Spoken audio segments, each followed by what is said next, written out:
Hello বন্ধুরা, কেমন আছো তোমরা সবাই? আশা করি খুব ভালো আছো, সুস্থ আছো। আমি অনেক ভালো আছি।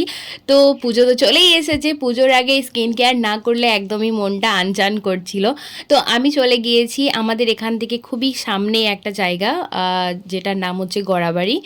তো এটা একদম আমাদের কাছ থেকে খুব সামনে, ওটা নয়, গড়াবাড়ির ড্যাম নয়, এটা হচ্ছে আমাদের কাছেই, ধলডাঙ্গার কাছেই।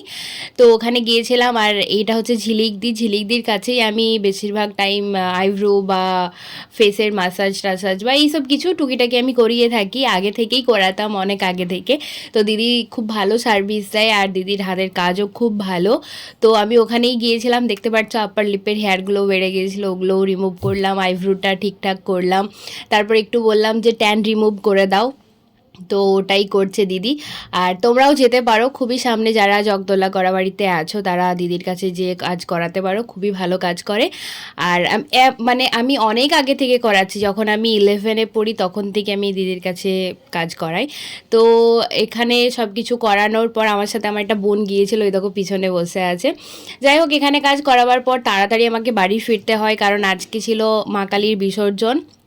তো এসে পরেই আমাকে আবার মাথায় ডুব দিয়ে সব ঠিকঠাক করে মা কালীর মানে সব কিছু রুম টুম বাগিয়ে মা কালী বিসর্জন যাই। তো সেই জন্য সব কিছু বাগাতে হচ্ছিলো, দেখতেই পাচ্ছ। তো খুব তাড়াতাড়ি এসে জাস্ট মাত্র 10 মিনিটের মতো সময় পেয়েছি চান টান করার।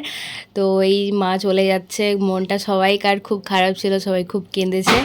মা অনেক দিন থাকে, তো সারা বছর থাকে, তাহলে এই টাইমটা মা দুর্গা আসে, সেই জন্য মা কালী বিসর্জন দিয়ে দিতে হয় মা কালীর মূর্তিটাকে। তো সেই জন্য বাবার খুব মন খারাপ ছিল, আর আমাদের সবারই খুব মন খারাপ ছিল, বেশিরভাগ বাবারই মন খারাপ ছিল অনেকটা বেশি। তো এই দেখো মা চলে যাচ্ছে, এরপর দুর্গার ঘট আসবে। তো এই করেই সেই দিনের মানে কালকের দিনটা এই করেই আমার কাটলো। কয়েকটা ছবিও তোমাদের সাথে শেয়ার করে দিচ্ছি মায়ের। তো চলো, দেখা হচ্ছে আবার নতুন কোনো ব্লগ নিয়ে, ততক্ষণ পর্যন্ত টাটা।